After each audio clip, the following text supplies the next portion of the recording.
Halo, selamat sore, selamat malam, selamat siang, selamat sampai tujuan. Oh, enggak, bukan.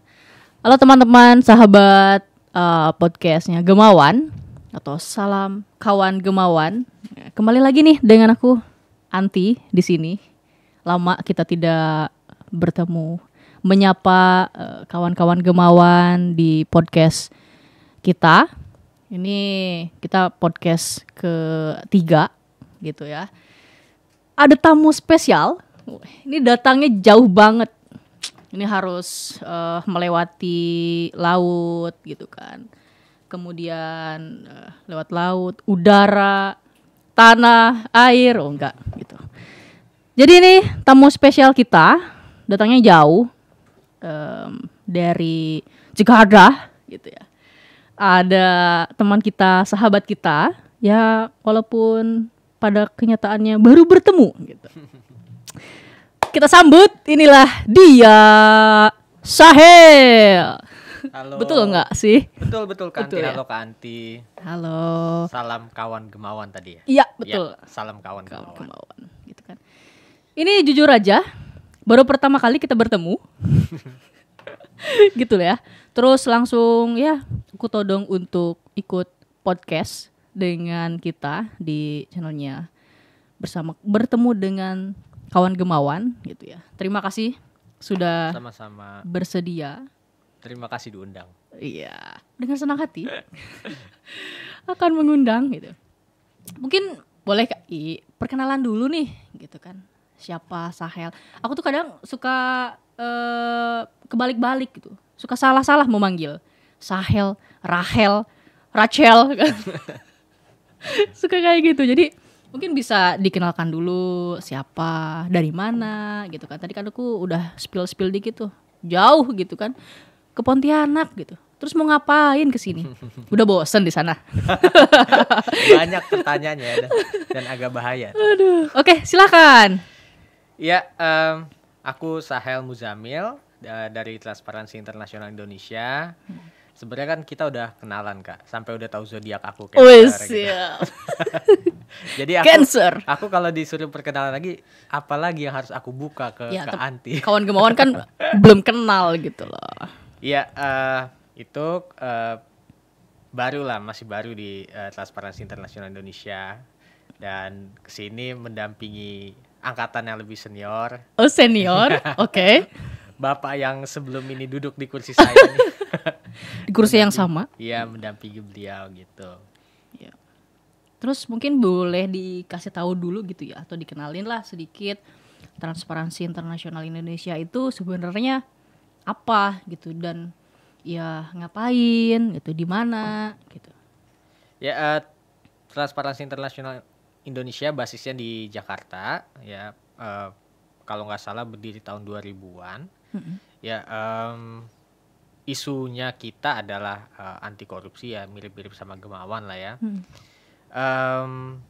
Kalau aku sendiri lebih banyak bekerja yang terkait dengan topik partai politik, tetapi selain itu ada seperti yang kita lakukan 3 hari belakangan itu kan isunya pengadilan ya. Yeah.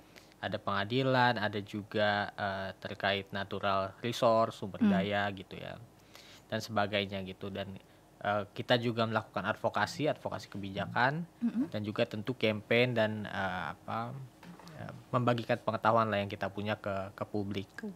Gitu. Ya mirip-mirip sama Gemawan lah. Iya. Bisa dibilang apa ya? Kawan-kawan juga ya, kawan juga jelas, begitu ya dengan Gemawan. Gitu, sudah. Ya kawan lama gitu kan.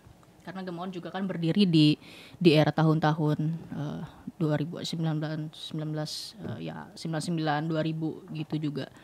Terus kalau saya sendiri bergabung di TI ini sejak kapan? Aku gabung kalau di TI itu sering disebutnya angkatan pandemi ya. Oh, angkatan pandemi berarti 2020 19-20 gitu ya. Aku gabung 2021 sebenarnya. 21. Online jadi, terus dong? Waktu awal-awal aku masuk itu kerja dari kantornya baru 1 hari seminggu. Ya, jadi sisanya WFH tuh. WFH. Ya, walau sekarang juga sebenarnya masih belum full WFH sih ya. Masih ya 3 hari dalam 1 minggu lah. Gitu.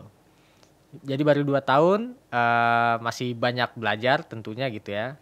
Walaupun sebelumnya juga udah kerjanya di NGO juga gitu. Jadi ganti ini aja, ganti seragam sekarang. Ganti seragam. Oke. Berarti bukan hal baru kemudian bergabung di sebuah NGO gitu ya. Iya. Terus kenapa nih? Kok mau gitu kan di NGO? Anak muda gitu kan di NGO. Kadang tuh orang juga nggak tahu NGO itu apa gitu kan. Nah, terus Ya. kenapa tuh? Kemudian tertarik mau di NGO. Ya betul ya. Mungkin pilihan yang apa kalau buat banyak orang itu meragukan gitu ya. Kenapa di saat teman-teman seangkatan yang lain dulu pas baru lulus gitu ya pada daftar PNS misalnya Iya. atau seleksi BUMN. BUMN. Nah, ini kenapa anak ini gabung ke NGO atau susah memang benar ngejelasin NGO itu ke Iya. terutama ke orang-orang yang memang jauh dari aktivisme ya. Mhm. Susah. Apa itu LSM gitu kan. Iya. Dan nggak jarang juga persepsinya itu ketika dengar LSM itu ya seperti ormas gitu ya yang tugasnya mungkin mengamankan acara-acara sebagai macam gitu. Nah jadi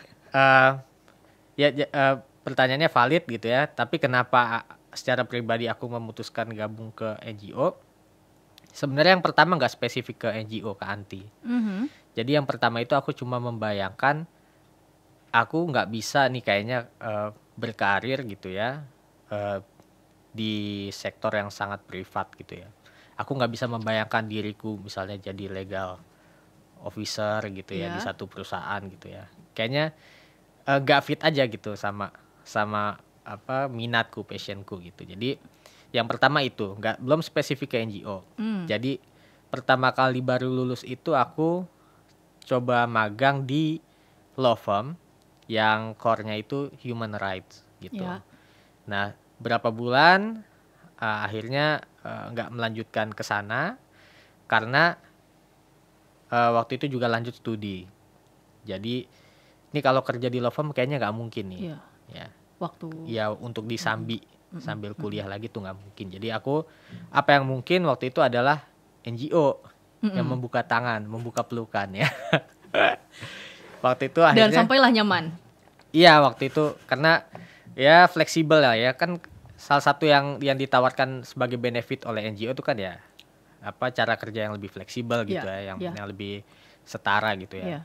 Jadi sekitar tahun 2019 itu aku gabung ke Seknas Fitra. Nah, di sana 1 tahun kurang lebih dihajar pandemi. Sempat berhenti, sempat nggak ada aktivitas lama gitu ya. Dan momentumnya juga pas aku harus selesaiin tesis pada saat itu. Jadi aku kelihatannya nggak bakal selesai nih tesis kalau sambil kerja gitu kan. Iya. Karena ngerjain tesis kan nggak seru. nggak ada dosen pembimbing tuh nggak ngejar-ngejar kita kalau kita nggak Kalau kita nggak ngejar-ngejar iya, dia. kalau kita nggak mau kerjain tuh ya ya nggak selesai gitu kan. Berbeda dengan laporan program nih. Dikejar. Nah, ini dikejar. Jadi ini terus yang dikerjain gitu kan. Iya, Akhirnya iya. memutuskanlah stop dulu, selesain dulu tanggung jawab studi. Begitu selesai TI buka lowongan, bergabunglah ke TI sampai sekarang. Gitu sih, perjalanan yang masih singkat lah. Ya, masih singkat, tapi udah cukup menggambarkan gitu. Tadi kemudian nggak mau karena waktu juga mungkin ya yang kemudian seperti terikat gitu ya kalau misalnya di sektor lain. Berarti latar belakang pendidikan di hukum. Iya. Oh, oke.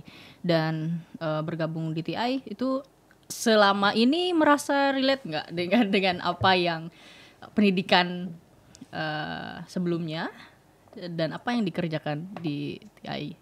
Ya, so far sih masih relate ya. Aku majornya itu di hukum tata negara. Sama dong kita. Oke. Terus Anak tata negara. ya majornya di hukum tata negara. Jadi sekarang ya isu yang aku pegang ya peradilan gitu ya, ya partai politik. Ya walaupun ya mungkin pada saat studi ya nggak fokus-fokus ke sana banget misalnya. Mungkin masih ada ketertarikan ke otonomi daerah dan sebagainya gitu. Tapi ya maksudnya basicnya adalah jadi bisa mengikuti gitu. Terus ya walaupun misalnya kemarin bergabung itu di tahun-tahun corona atau seperti itu, angkatan corona lah ya. Sejauh ini ada nggak tantangan-tantangan tersendiri nih? Ya selama di NGO, selama di TI gitu ya, yang kemudian ini jadi tantangan banget gitu ya. Mungkin nggak harus hal-hal yang berat gitu loh, atau hal-hal yang kecil gitu, apa? Ada nggak?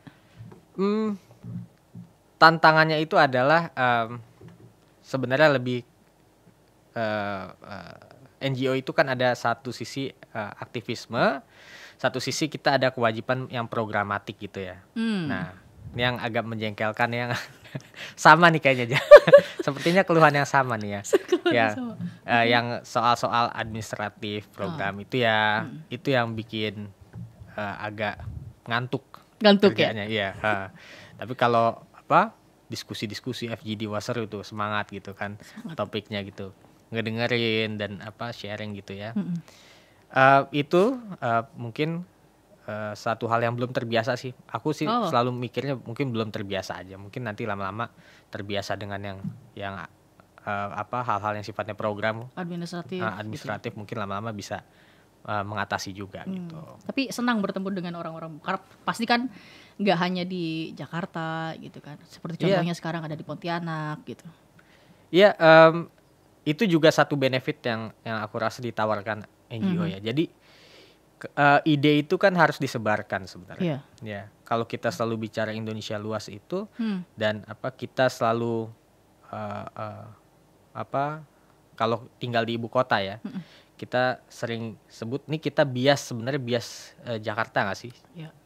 Jadi itu satu benefit yang kita punya gitu. Kita ketemu teman-teman daerah dan ya ngedengerin keluhan-keluhannya gitu ya, dan nggak jarang juga setelah kita pulang kembali ke Jakarta standing kita berubah, agak sedikit berubah gitu ya, dapat pencerahannya gitu. Jadi ya itu thank you Kak Anti mengingatkan itu ya, itu satu benefit bekerja di NGO gitu.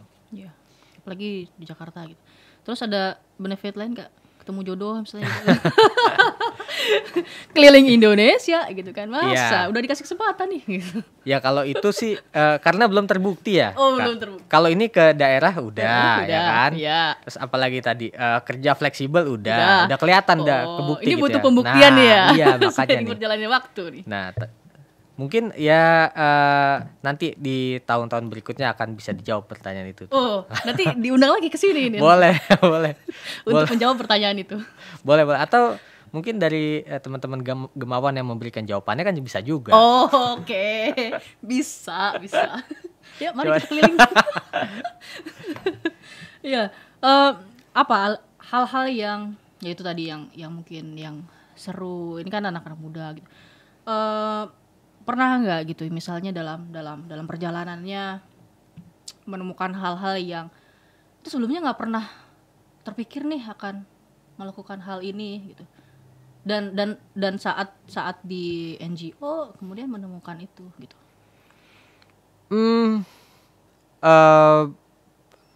Ada ya, satu hal adalah mendekatkan kita dengan pengambil kebijakan sebenarnya. Kalau selama di kampus misalnya kita melakukan riset, tapi kita nggak tahu nih ini selanjutnya kemana gitu ya. Hanya menjadi jurnal. Betul, berhenti di perpustakaan gitu ya. Kita selalu tulis di skripsi kita tuh ya ada manfaat penelitian gitu ya. Benar nggak? Menyumbangkan ya kan referensi untuk studi serupa di masa mendatang gitu ya. Ya semoga ada yang melakukan itu ya. Tetapi kan akan lebih baik kalau misalnya yang seperti kita lakukan sekarang bisa diperdengarkan, didiseminasikan ke para pengambil kebijakan gitu ya. Jadi itu yang tentu kita nggak, pas masih mahasiswa nggak membayangkan itu ya. Kita taunya ya kalau misalnya mau mengubah kebijakan ya ke DPR, maksudnya jadi anggota parlemen gitu ya, atau jadi ASN mungkin ya, mengubah ya mungkin walaupun peraturannya tidak diubah oleh birokrasi, tetapi praktiknya kan bisa diubah gitu ya Iya. oleh birokrasi. Mungkin bayangannya gitu, makanya banyak teman-teman yang larinya ke sana gitu. Padahal ya anggota parlemen ya birokrasi perlu partner berpikir kan, perlu mitra berpikir, dan itu peran NGO yang mungkin bagi banyak orang kurang disadari ya. Iya, iya. Gitu. Dan kemudian ini tadi juga aku sempat terlintas itu. Kenapa memilih di isu anti korupsi sekarang ya gitu kan? Yang tadi juga kita dengar bahwa ya isu anti korupsi itu berat dan kemudian mungkin ya ancaman, tantangan segala macam gitu kan. Yang ya mungkin akan menghadap kita gitu ya, akan menimpa kita gitu ya, gitu. Ada tantangan-tantangan. Kenapa kemudian memilih mau di isu anti korupsi gitu? Ya satu tadi mungkin berhubungan dengan studi ya. Ya. Mungkin aku nggak tahu nih benar apa salah, tapi rasanya kalau anak hukum dengan isu korupsi itu pasti punya keterkaitan lah gitu ya. Secara korupsi itu kita lihat sebagai satu kejahatan gitu kan. Ya. Dan kejahatan itu didefinisikan kan oleh hukum ya sebenarnya. Nah mungkin satu itu. Nah lainnya mungkin ada faktor takdirnya juga. Tadi pas pandemi TI yang buka. Iya juga. Iya. TI yang buka kesempatan gitu ya. Jodohnya ini gitu kan. Iya. Ketemu dengan isu anti korupsi di TI. Ya dan ketiga sebenarnya aku nggak tahu apakah memungkinkan ya kita untuk menghindari isu korupsi ya. Nah jangan-jangan nggak mungkin juga kita menghindar dari isu korupsi itu kan. Di semua sektor ada masalahnya gitu. Jadi jangan-jangan kita nggak bisa memilih gitu. Masalahnya terlalu besar gitu loh. Ada apa atau apa ya, menyelusup di banyak sektor gitu korupsi itu. Jadi ada banyak alasan sih untuk menjawab itu tadi. Dan kenapa kemudian memilih di isu anti korupsi? Tadi menarik bahwa pernyataannya bahwa ya korupsi itu bisa berada atau ada di semua sektor gitu ya. Ada nggak kesulitan gitu atau mungkin ya sesama anak-anak muda begitu ya untuk menjak? Tadi kan salah satu aktivitasnya adalah bagaimana campaign di isu anti korupsi begitu ya. Ya khususnya untuk mengajak anak-anak muda untuk mereka memiliki kesadaran kritis terkait dengan isu ini, gimana tuh? Susah nggak? Atau ternyata mereka sangat bersemangat gitu kan? Susah gampang. Ya mungkin teman-teman Gemawan ke Anti juga menyaksikan sendiri atau mengalami sendiri.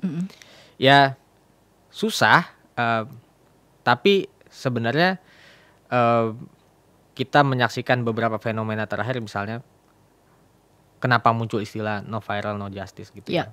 Itu kan sebenarnya peran anak muda yang dominan di sana kan.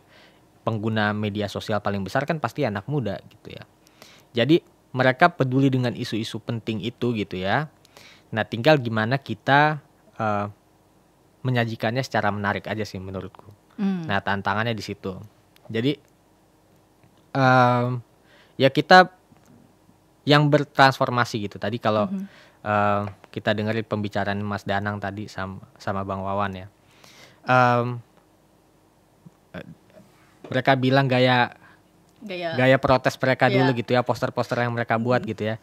Kalau kita masih melakukan hal yang sama, ya tentu kita nggak berhasil menarik anak-anak muda gitu ya. Tetapi ya, kalau kita bisa membuatnya lebih kreatif, lebih mungkin memadukannya dengan komedi gitu ya, kritik yang dibalut dengan komedi, mungkin itu akan bisa lebih menarik kalangan muda gitu. Dan aku menyaksikan sendiri ini dalam pengalaman bekerja di TI ya.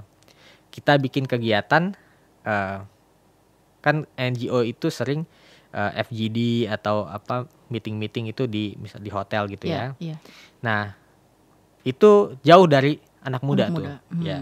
Mereka nongkrongnya di warung kopi gitu ya. Nah, kalau kita udah mulai nih sebenarnya di TI. Kalau kita mau bergeser sedikit dari comfort zone kita, tempat-tempat kita biasa berdiskusi, berkegiatan gitu ya.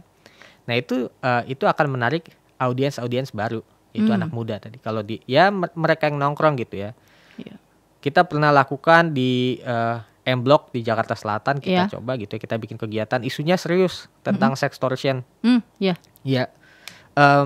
Dan sambil ada diskusi serius itu aku ngeliatin ke sekeliling gitu, orang-orang yang bukan kita undang, yang memang datang ke sana buat beli kopi gitu ya. Iya. Ya. Mereka itu beramai-ramai tapi mereka nggak ngobrol satu sama lain. Mereka ngelihat ke pembicara kita gitu. Jadi aku merasa begitulah caranya gitu ya. Kita harus cari cara-cara lain tentu yang apa sesuai dengan zaman sekarang sih. Iya betul. Mengikuti zamannya gitu kan.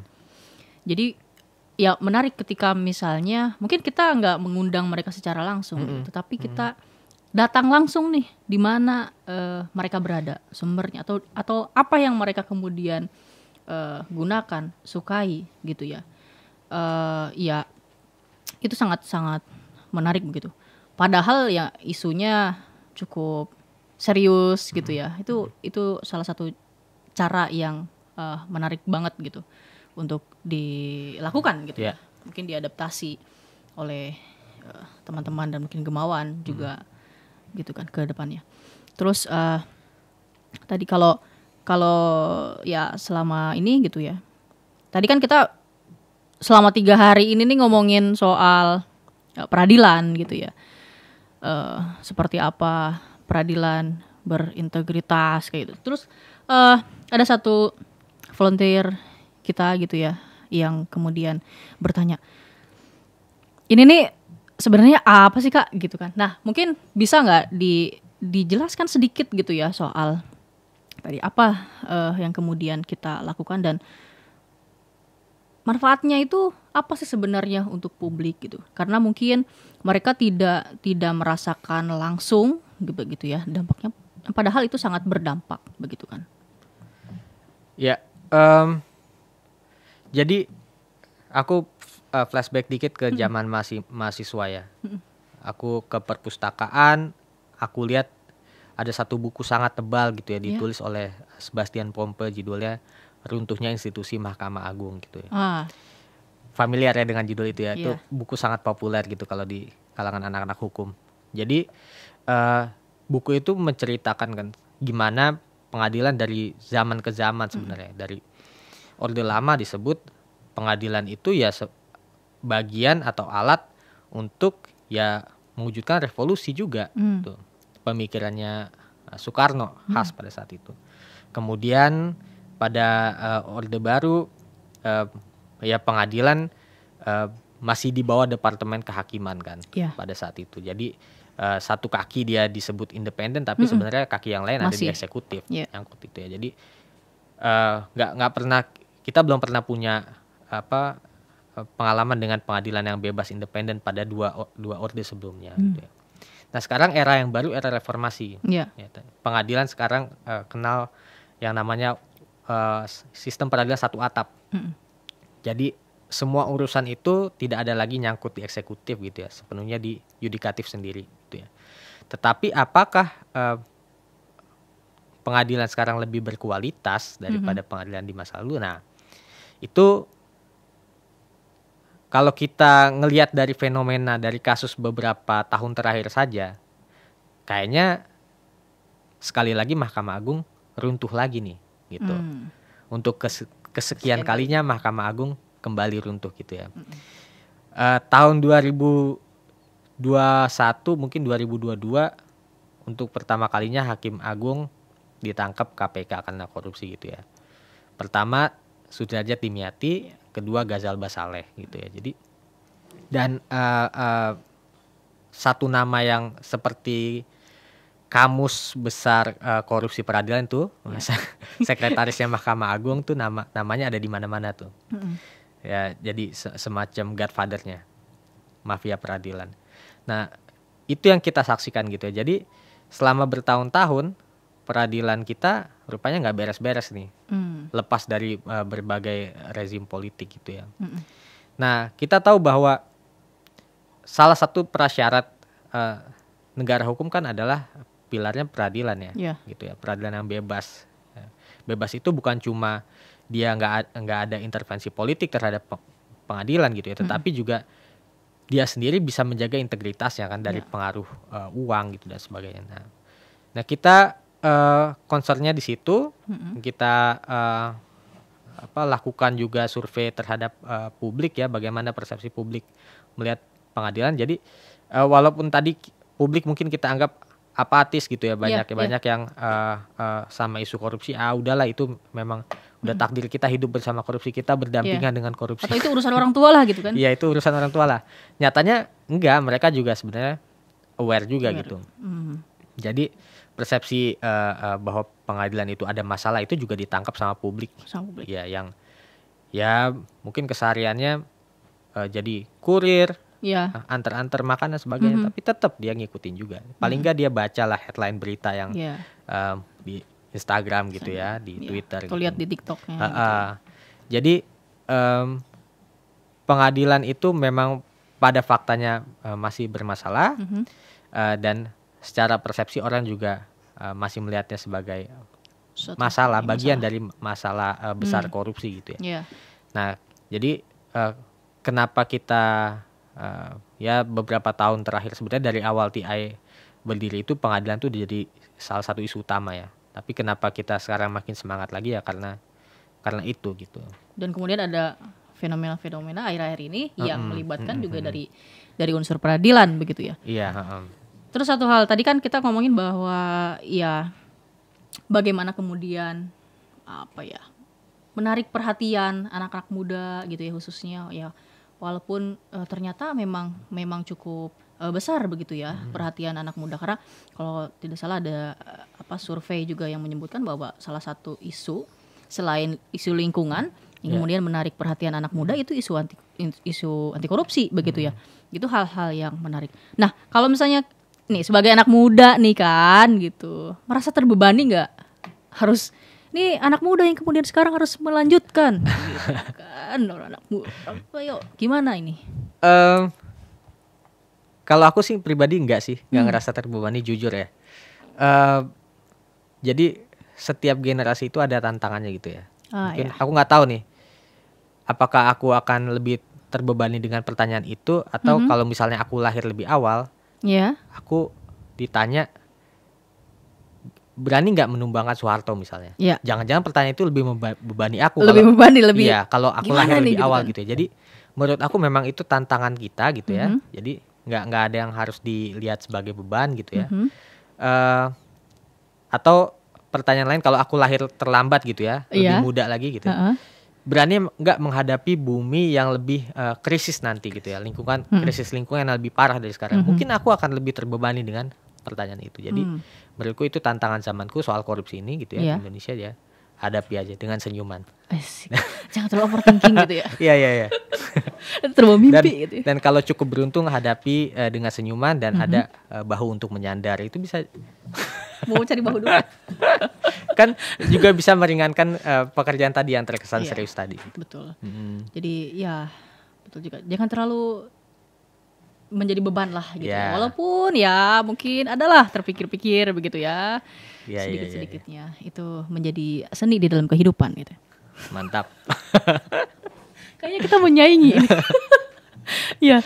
Terus bisa atau ya mungkin mau apa yang ini terakhir mungkin mau mengajak teman-teman untuk gimana sih untuk teman-teman di luar sana gitu, kawan gemawan yang dia belum tahu nih caranya untuk gimana cara untuk berpartisipasi di dalam isu-isu sosial gitu ya, khususnya di isu anti korupsi begitu.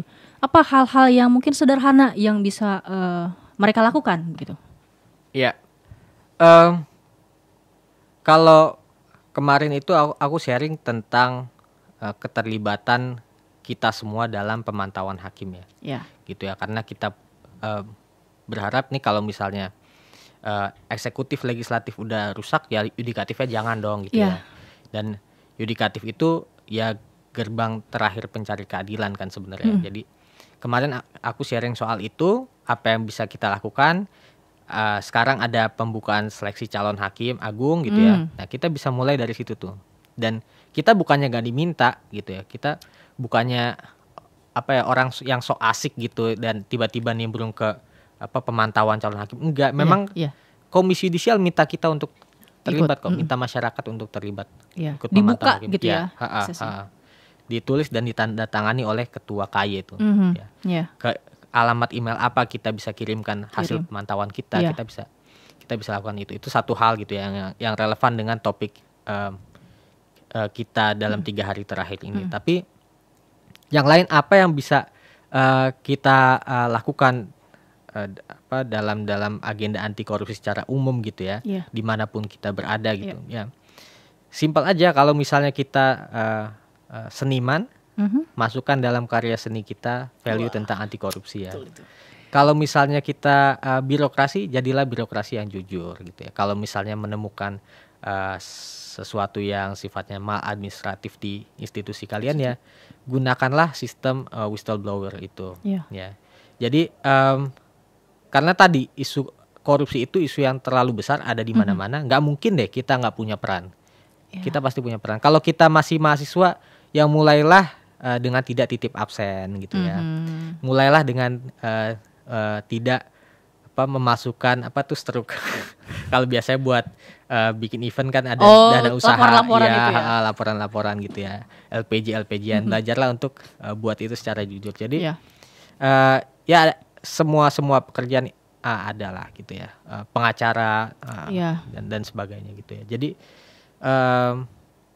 mulai dari diri sendiri, walaupun klasik ternyata memang itu masih jadi kuncinya gitu ya. Kalau menurut aku sih gitu.